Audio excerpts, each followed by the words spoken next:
Jessica! What's up? Thank you for being here. Of course. Thank you for spending time with me in hot Bakersfield. Anytime from a buddy. In the middle of the summer. So for those who don't know who you are, could you tell us a little bit about yourself? Yes. My name is J. Ray. I perform music under Raymore, and I am from LA. I live in what part of LA? Because LA's the Valley. Yeah, I was about to LA's a big go place. there. I'm from the Valley, and I've been a music maker. I'm a singer. A musician. For roughly how long have you been making music? I would say since I was 16. But I started performing under the name of J. Ray. 2010. When I was like 19, 20, like 2010. Yeah. And then I started writing my own music. I started performing, doing my own music videos, and just kind of doing local stuff around the Valley, and putting my own shows on, performing with other local artists. I have since then, I've written tons of songs. I've done a lot of demo work. I've just been focusing on my voice for the past couple years now. You have a lovely voice, by the way. Thank you. Yeah, the show life, the road life, it can be pretty hard and rough on you. So I was, and then COVID hit, and then I went into a shell. COVID messed it up for everybody. I was like, how do I go on stage again? So yeah, no. That kind of roughed me up for a little bit. I just kind of was like, oh, who am I? What am I doing? And then I decided to stop performing under J. Ray, start coming back out with my new music under Raymore, and and that's my new persona. No, that's the new era. That's my new era. So I'm loving it. I am entirely way more knowledgeable, and I've been taking lots of lessons, coaching, going to school, working on getting my music degree just for fun, because why not stand out? But just for fun. No, I've learned a lot of stuff I probably won't need in the stuff that I want to do, but why not set myself out from the next artist or musician, and maybe possibly hopefully know slightly bit more, and maybe can help them out or whatever. So you said you started performing when you were 16? Yeah, that's when I did my very first like R&B pop demo, and we started shopping it around, had a couple meeting with labels. It was just probably not the life I needed to live so young, and I had parents that kind of got in the way of that, and that's totally fine. Damn those parents. Yeah, they wanted me to be a 16-year-old. And as it all, worked out from the people who we saw from our era, Amanda Bynes. let's, no names. I mean, they got some documentaries, but, it's a lot. It was a lot back then, and, the Me Too movement wasn't even out yet, and it was a very sexual world, and I wasn't really into it. I wasn't into that whole thing. So I did join some like pop punk bands and kind of start doing some, group stuff like that, just so I can kind of, just be less sexualized and more like, I'm making music. I'm in this group, Girl power. Yeah, that. And I had a bunch of my guy friends were into music too, and they let me join their band, and it was really awesome. So I got to, navigate my own way around the industry the way I wanted to. I may not have signed, even if I did sign that, a couple of those things record deals I was offered. I don't know if I would be the same person I am today, good or bad. Sometimes you just gotta do your own thing. Yeah, I don't know. It was just something. It didn't work. It didn't work out. I feel everything happens for a reason, and it didn't work out for me then. It doesn't mean it won't work out for me in the future. But that's not necessarily always the goal. Is a record deal. I can still, especially these days, we can still make music as much as we want and whenever we want, and people will still listen to it. and we don't really need a label to push it for us, as you can see. What do you remember about your first live performance? My very first live performance. The very first one. My very first live performance, it was like theater. So I wouldn't even I wouldn't go there. I would say my very first live performance that I'm going to talk about, it was with Corrupt. It was my 21st birthday. That was my first bar performance because I was old enough. The rapper Corrupt? Corrupt. He was a family friend of like the people that were like in my little music group that like were trying to push my music. And he heard my voice. I sang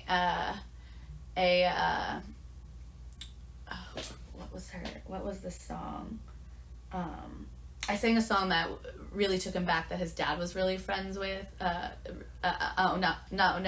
his dad. His really close with Rick James, and like Rick James song. He heard this song. He loved this song. He was like, "Oh my God, I need you to like perform Freak It with me." Rest in peace, Rick James. Yeah. Rick James. It was Rick James Jr. What was the name of the song? We can freak it, freak if you want to, baby. Die if you want to. But you know that we can freak it. And, oh my gosh, so embarrassing. He had to teach it to me at the rehearsal for it because I didn't really know exactly all the words because I was young. I was just turned 21. I listened to like Snoop and stuff. I didn't listen to a lot of Corrupt. I knew it was like a lot of his songs, but I didn't know exactly all of them. And he didn't even care. He was so sweet. He was like, "Oh, you don't know the words? Let me teach you right here." He wasn't like, "You don't know the words?" Like then you're not in the song. Nah, he just because I didn't know like exactly at the timing and everything, he taught it to me right there. It was at Guitar Center Studios. He rented the whole Guitar Center Studios out. R.I.P. Guitar Center Studios. I don't even think they exist anymore. I don't even think don't age me. Don't even age me. Business exists anymore. Guitar Center. Yeah. No, the studios. So he rented out the studio. So we went at night, and he always rehearsed, which I love that. Like, no matter what, like he could just he's been doing the same songs for years. He could have just showed up and been like, "Nah, just show up to the show." He rented a whole thing, made sure we were all there for rehearsal. Like, it was awesome. He's so professional. And I've always used to do that too. So I was like, oh my God, me and Crappy do the same thing. But yeah, it was an awesome time. And then we did the show, and it was the night of my 21st birthday, July 29th, 2020, no, what, 2020, 2011.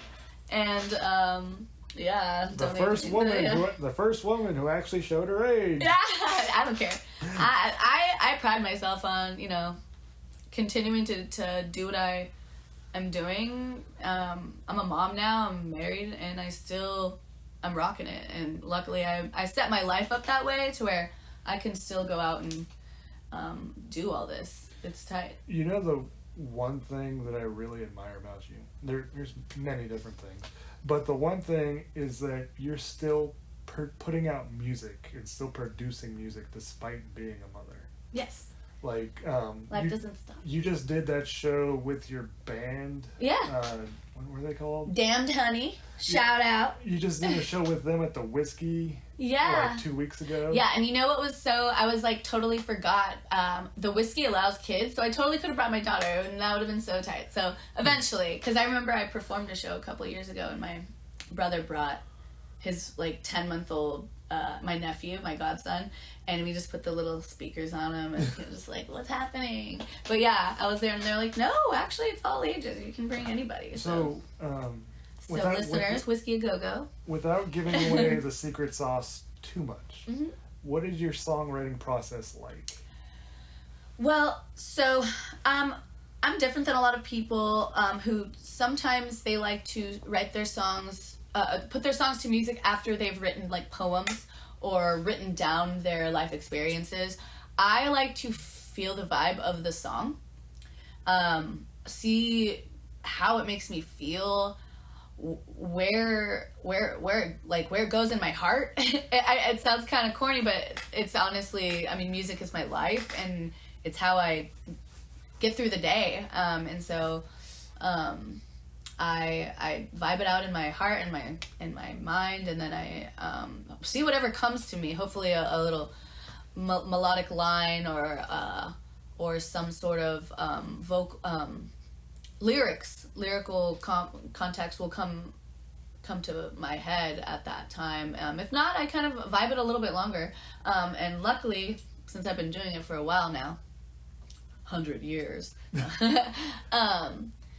it gets easier.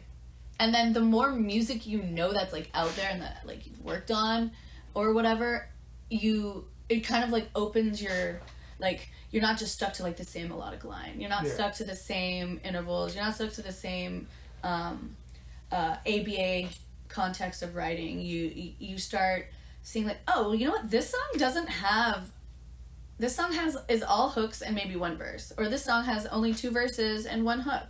And then you start like realizing like, oh, not everything has to be like how it was back in the day where it was like, no, this is songwriting, you have to do it like this. So for me, it's just literally being creative and seeing what comes to me. And hopefully through my life experiences, I have a lot of stuff going on. So what do you write first? Do you write a hook or do you write a verse? Uh-huh. Where do you stand on that? Do you write a hook first? I usually write the hook first. Yeah. Why usually, is that? You know what? It just comes like the hook. I've been known to write hooks in like 15 minutes, because I don't know, it just comes to me. I don't. It's just that's my favorite thing. I think like the repetitive. I grew up on Britney Spears, and what are most of her songs? You know, hook. I mean, it's like. You know, I mean, a lot of other stuff. It's 90s music, really. It was the hook, what the hook gonna be, you know? And early 2000s, okay. But yeah, I love how hooks are catchy. Very rarely I'll start with a verse. If I start with a verse, it's because of the way I want it to come in. Like, I'm like, oh, this one, like, I want to come in sassy right here. And then I'm like, okay, I'm going to start with the verse then, maybe. But usually I come, because I feel like the hook sets the theme of the song. Parisi, one of my best friends in the whole wide world. Great guy, by the way. And my personal music mentor, by the way. He always says that the hook is what draws people in. Wow. Like, the hook is, like, the most important part. Right. Of the song. The hook it catches people's attention. The hook is what basically the most important part of the song. If you don't have a hook, you don't have a song. Right. What do you think, like, in the career of J. Ray 20 years from now, 15, 20 years from now, what do you think is the best song that you've written? What song are you most proud of? You know what? I haven't even like put it out yet. It's like a song that like I've been wanting to redo, but I would say my best song is South. I wrote it with one of my friends. I didn't fully write it alone.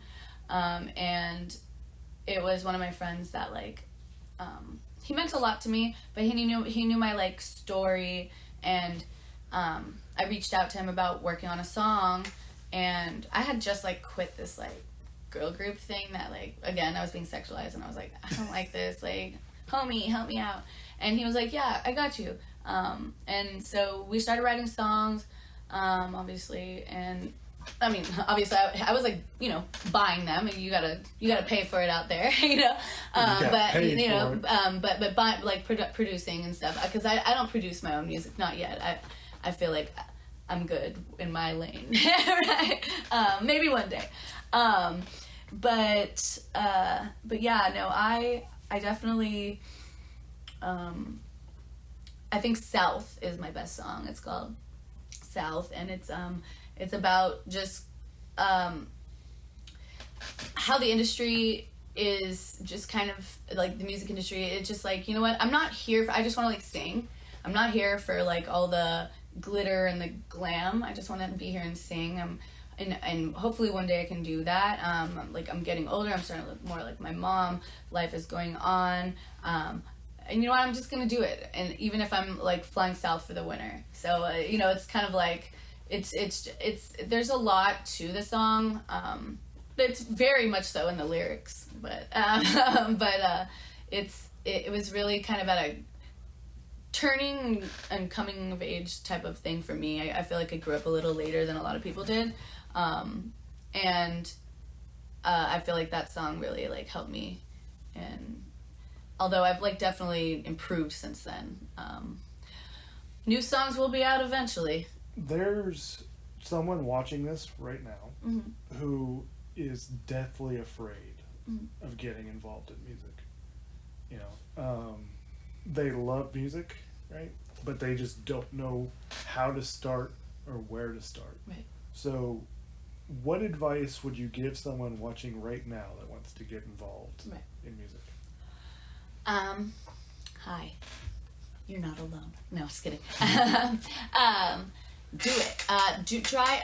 My first thing is, look, if like, for instance, I go to a community college, go to a music lesson, reach out to any musician you know, see if they give lessons, just to be around it a little bit more. If you know anybody that like goes to the studios, or if you have musician friends, start following along, asking if you can go along to studio sessions or music video shoots or shows or whatever. A lot of observing. I used to just like watch a lot of music videos and watch what other people were doing and how their journey started, and try to follow those same footsteps. If there's people you want to work with, you look up who they work with. Who are the people that they work with? See if you can work with them. Work your way to the top. It's a social game, but it's also very much so finding your the inner artist in you. So if you want to do music, that's one thing, but make sure that the creativity also lives within you, and you're not just doing it because you want to have like a big social media. Make sure your heart is really in it, because that will create longevity in your career. And I just say, like, if you want to start somewhere, start with a class, or start with just finding a beat on YouTube that is something like similar to what you want to make. Please don't rip off the beats, by the way. Don't rip off the beats. Hashtag pay the producer. Pay the producer. But start writing. Just seeing if it's good. Start asking people. I mean, that's how people start. And then you reach out to a producer. You actually see if you can create a song similar, not ripping off their beat, but like, but definitely like seeing if they can help you put your lyrics and music into something and both create something together. And I mean, that's really how you start. That's how I started. I'm sure how Jeff started. I had kind of people that came to me that were like, you were great, like we want to help write songs for you. So, and they were like family friends, so that was a little easier for me. But I mean, as you can see, I'm still not, I'm still not, signed to all these labels or whatever and worldwide. But honestly, that stuff doesn't matter. If you're creating and doing that stuff, it should just be in your heart and making you happy. Because that's what life is about, being happy. And just, getting out there. It's interesting that you bring up YouTube, which is like, it's like a... Have you heard of it? Yeah. Sometimes I feel like I'm the only one. Yeah. But honestly, it's like a cultural icon at this point. Yeah. YouTube is actually how I discovered you. Ooh. Actually, because... and my YouTube game is not that great. Not as great as yours. I try. Mine isn't even that good. I spread myself a little bit. But I was working on... actually a music video. I was working on my Second Chance music video. That's on YouTube right now, actually. Go check it out. And Frank was the guy who produced or shot it, not produced it. And he was living out in Santa Clarita at the time. And we were going through the treatment over the phone, and he sent me this link, and he's like, hey, check out this music video I just did. So I pulled it up, and it was your Dr. Feel Better music video. Oh, that's my favorite music video. And I was like, yo, who the heck is that? Thank you for watching. And he's like, that's J-Ray. And I was like, she is talented as hell. Oh, thank you. And I was like, I need to collab with her like yesterday. Thank you. And since then, like, I've followed you through everything, through Instagram. And you've got, like, your hair Instagram and your music Instagram. Was that you in the back of my car yesterday? I'm just kidding. I'm just kidding. It No. might have been. No. I don't remember where I woke up this morning. Just kidding. As you can tell, I just threw something on. No, I'm just kidding. But yeah, I was like, dude, Thank you for all the following. I gotta get her on a song somehow.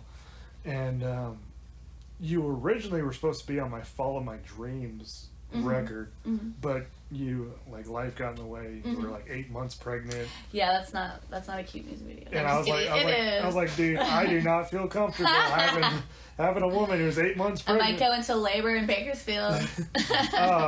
But yeah, so you're a part of for those who don't know, you sing the hooks on my song, Life Gets Better. And it's about how I overcome my own depression and fight through it and overcome it. And you basically tell me in the hook that, like, I gotta hang on, I gotta keep fighting, gotta keep working, because in the end, life does get better. It does. And it was produced by this guy, Al Mari, out of San Antonio, Texas. Shout out to him. Amazing. And as soon as I heard the strings in the beat and everything, I was like, dude, this would be great for her voice. Yeah, it's amazing. And I was like, let me reach out to her, and thank God it worked. It took a couple times, but we finally got hooked up and linked up, and we shot a vlog in the Beacon Studios. Shout out to John and Jason, by the way. And it's actually like my highest viewed vlog. Oh wow. Up to this point, like it got like 3,000 views in a week. Oh I was my like, gosh, holy shit! That's awesome. It's all because of you. Well, thank you for having me. Because like you're a whole lot better looking than I am. And it's just crazy how music brings people together from different walks of life. Like that's the best part about it. Like my Second Chance music video, I was filming that in 2017. And like I was like, dude, one day, I was like, I don't know how it'll happen or when it'll happen, but one day I will work with her. And I was just praying to God. And well, just that makes me so happy that this is all just like coming together for you. I feel honored to be a part of it. I feel so lucky that you chose. There's a lot of people you could have asked, and you definitely asked me, and that's so awesome. And it's really nice to be a part of. To know you as a friend and to be a part of your journey. It's just a bit. It's like our journey together. Like we're on separate journeys, trying to get to the same place of making music full time as a living. Yes, exactly. And just so happened that we kind of intersected. Yes. You've been a part of the entertainment industry in Los Angeles for a long time. Yeah. Doing your own music videos or songwriting or extra work. Yeah. What has your experience been like as a woman? Because in entertainment, men and women have different experiences. Oh yeah. So what has your experience been like as a woman? What do you know now that you wish you knew in the beginning? And what advice would you give women wanting to get started in entertainment? Well, I've always been a pretty sure of myself person when it comes to my sexuality. Like I know there are things I don't want to show and things I don't want to be and things I do. And the industry definitely kind of pulled me apart very quickly because I was introduced to it at 16 and then it was kind of scary, and then very much a lot of the stories that you hear from why the Me Too movement started are a lot of my same like situations where but I was always someone that was like, I'm not doing it, I'm not working with you, I'm not doing it, nope, screw it, I don't care who you are.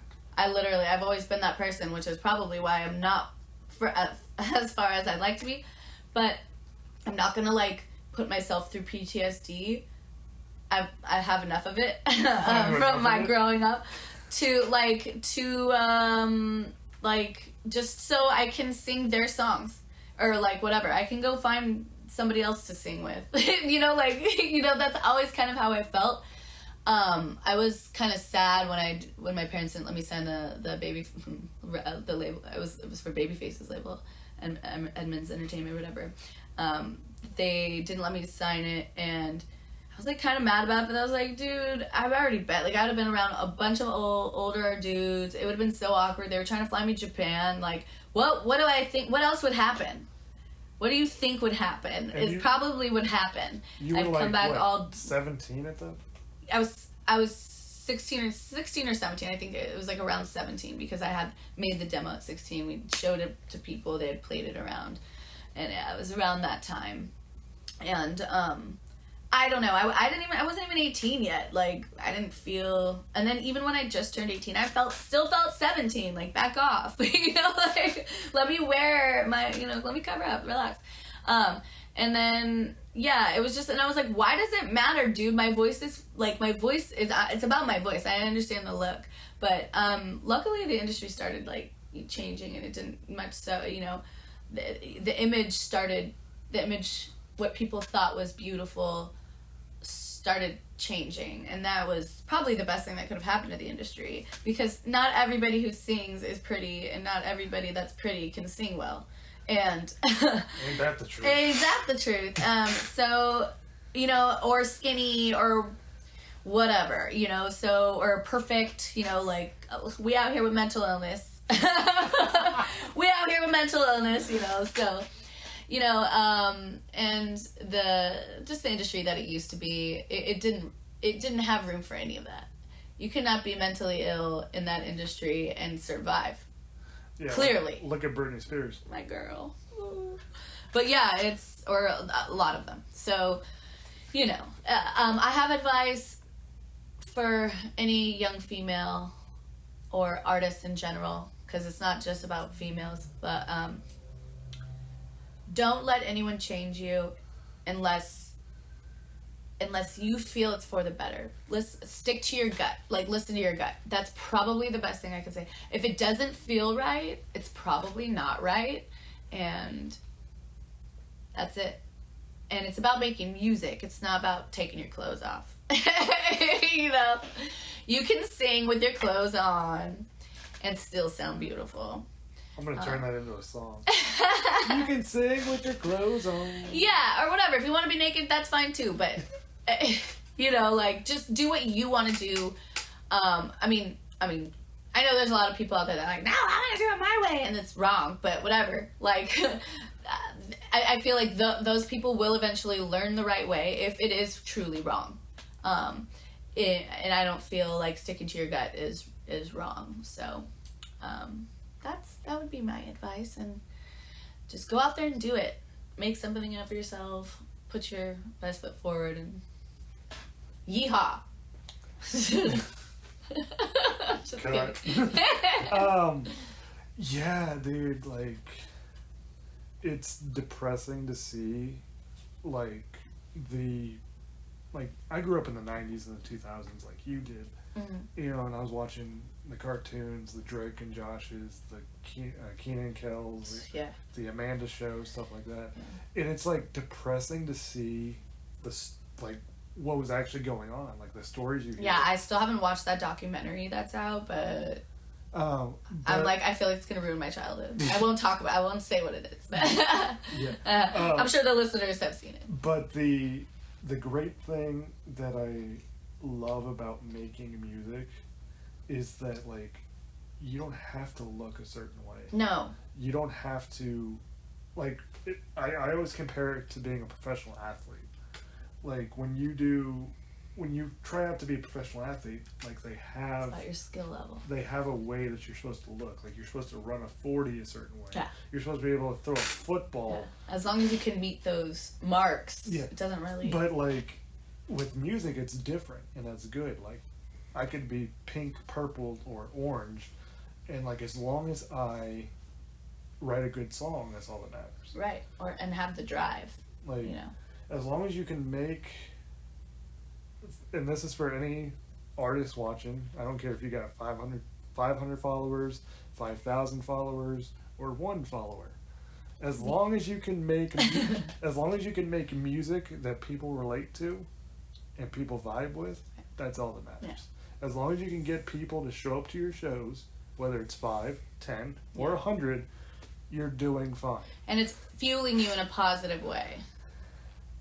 Because if it's not, then probably stop doing it. and don't compare yourself to other people. Like, there's a lot of people out there that like have been doing it for decades and decades, and just because someone has the comparison, just because someone has 100,000 followers and you only have 2 or 3 or 5 doesn't mean that you're doing any worse than they are, or that you're even any less talented. Just do your own thing, follow your own path, carve out your own niche, and you don't know what'll happen. Bam. You never know. Bam, bam. Well, Jessica, it's been wonderful spending time with you, and thank you for being a part of my music video that we just shot today. Whoop, whoop. Thank you. Of course, honey. Anytime. Oh, and if anyone watching this video wants to follow you on social media, where could they find you? Yes, I'm on Instagram at Raymore Music. I'm sure he'll put a link or whatever. Maybe.